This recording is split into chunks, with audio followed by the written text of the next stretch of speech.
warahmatullahi wabarakatuh.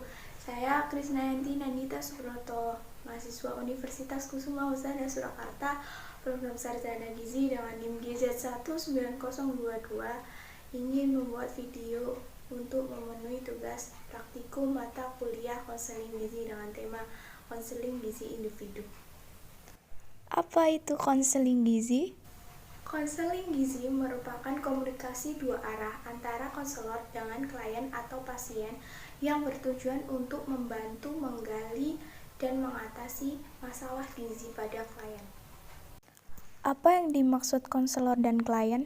Konselor merupakan orang yang memberi konseling gizi, sedangkan klien orang yang mengkonsultasikan permasalahannya kepada konselor. Langkah-langkah yang dilakukan dalam konseling gizi. 1. Membangun dasar-dasar konseling gizi. Mana Ibu, ada yang bisa saya bantu? Begini Bu, saya itu disuruh dokter untuk kesini, untuk konseling gizi. Baik, boleh saya lihat data-datanya Ibu? Oh iya ini Bu. Baik. Sebelumnya saya jelaskan ya Bu, kenapa Ibu dianjurkan untuk datang ke sini di Poli Gizi ini. Sebelumnya perkenalkan, saya Krisnayanti Nandita sebagai ahli gizi di sini, ingin membantu Ibu untuk mencari alternatif solusi untuk menyelesaikan permasalahan terkait hipertensi ini. Nah, sebelumnya apa saja keluhan dari Ibu ya? Ibu tenang saja, data-data yang tertera di sini akan terjaga kerahasiaannya. 2. Menggali permasalahan. Sebelumnya, apa yang mendorong Ibu untuk memeriksa kesehatan di sini ya Bu? Saya itu sering sakit kepala, pusing, mual, muntah, dan penglihatan saya itu buram itu Bu. Makanya saya memutuskan untuk periksa di sini. Saya itu sebenarnya kenapa? Apakah ada keluhan yang lainnya Ibu? Itu saja sih Bu. Baik, kalau begitu saya boleh tahu makanan Ibu itu seperti apa ya, pola makannya itu? Maksudnya gimana ya Bu? Pola makan itu gini Bu. Contohnya Ibu itu sarapannya jam berapa? Terus makan siangnya jam berapa? Makan malamnya jam berapa? Atau gini Bu, makanan apa saja yang Ibu konsumsi dalam sehari itu Bu? Biasanya itu makan apa Bu? Gitu. Jadi saya itu sering sarapan, makan siang dengan minum kopi, dan suka mengonsumsi gorengan dan sambal terasi. Sambal terasi. Sambal terasi. Kalau makan malamnya Ibu seperti apa ya Bu? Untuk makan malam saya itu suka makan daging ayam, sambal teri, dan mengonsumsi kopi lagi itu Bu. Kadang saya itu mengonsumsi kopinya itu setiap hari, dan saya itu juga tidak suka buah-buahan ataupun sayur-sayuran. Oh begitu.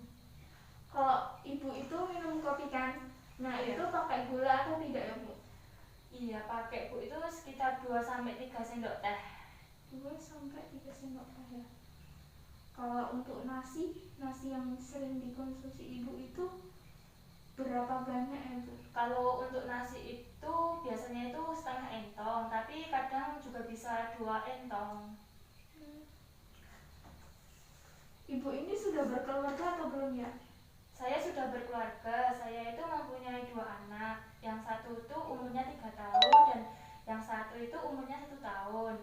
Dan suami saya itu Bu, bekerja di Jogja, dan saya itu juga masih ribet ngurusi rumah tangga, anak saya itu tidak ada asisten rumah tangga.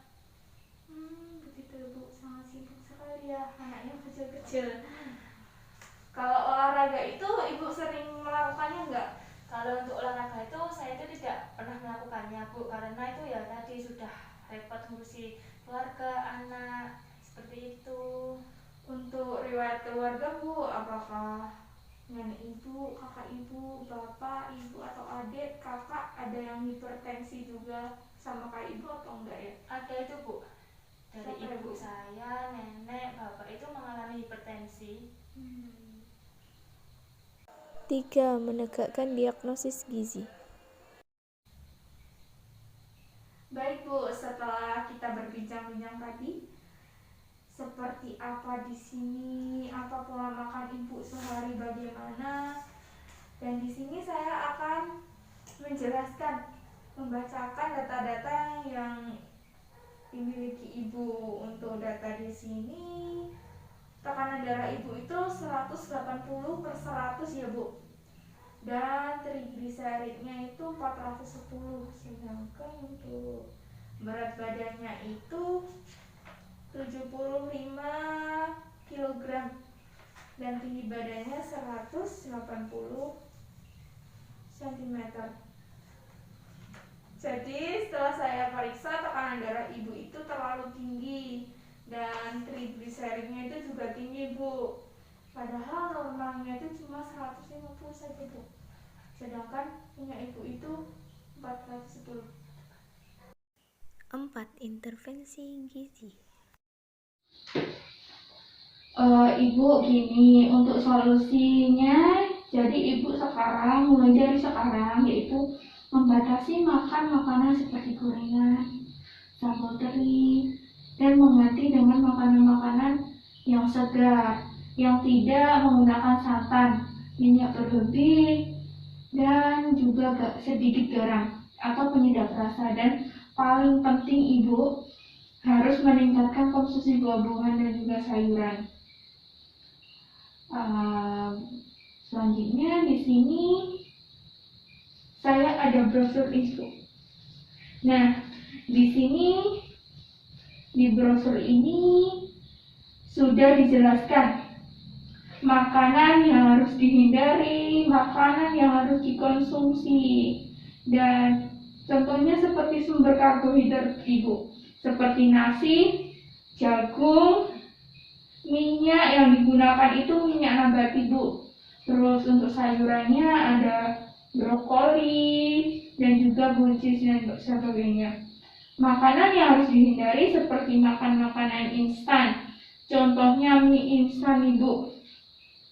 Dan makanan olahan seperti sarden, makanan yang tinggi lemak, contohnya daging-daging yang lemak gitu Bu. Dan yang paling penting, Ibu meningkatkan konsumsi buah-buahan seperti buah pepaya, buah apel, jeruk, dan lain sebagainya. Juga harus meningkatkan aktivitas fisik Ibu, olahraga ringan. Ayo Bu, olahraga ringan, jalan kaki, naik turun tangga, menggerakkan badan Bu, mengatur nafas juga. Dilakukan secara rutin minimal 3-4 hari. Untuk memenuhi kebutuhan cairan Ibu harus mengonsumsi air putih, biasanya 8 gelas dalam per hari. Untuk anjuran garam hanya boleh setengah sendok teh. Jumlah porsi makan juga harus dikurangi dan lebih perbanyak makan buah dan sayur Ibu. Jika Ibu merasa makanan yang dikonsumsi itu tidak enak, hambar atau sebagainya, meningkatkannya dengan menambah bumbu seperti bawang putih itu Ibu, bawang putih, bawang merah itu jangan ditambah dengan garam, penyedap rasa lainnya. Jadi kurang lebih seperti Ibu. Itu Ibu sudah paham atau tidak untuk penjelasannya? Sudah Bu.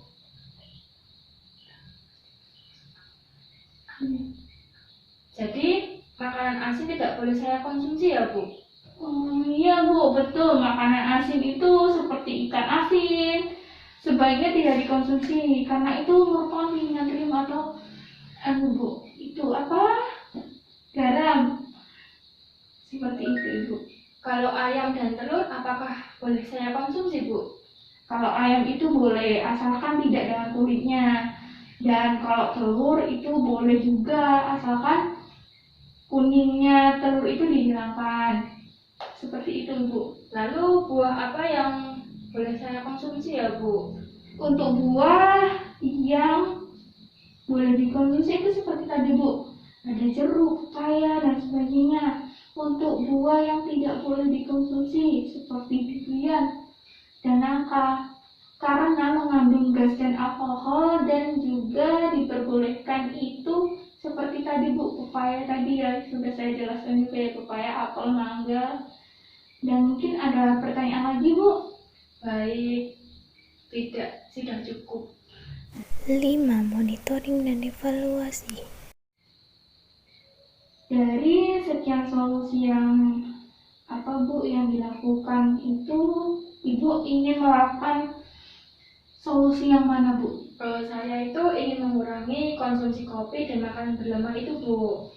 Baik Bu, saya catat ya Bu di sini ya Bu, dan juga ada enak.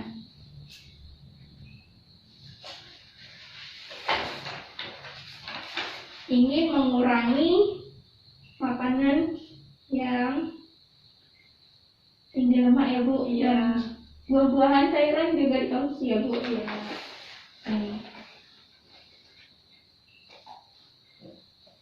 Selanjutnya,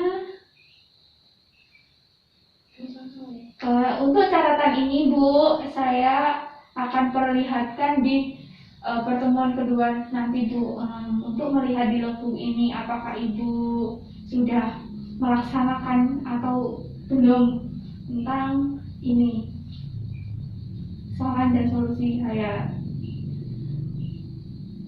Yang keenam, 6. Mengakhiri konseling. baik, jadi semoga Ibu bisa menjaga pola makan dengan baik seperti yang saya rekomendasikan tadi.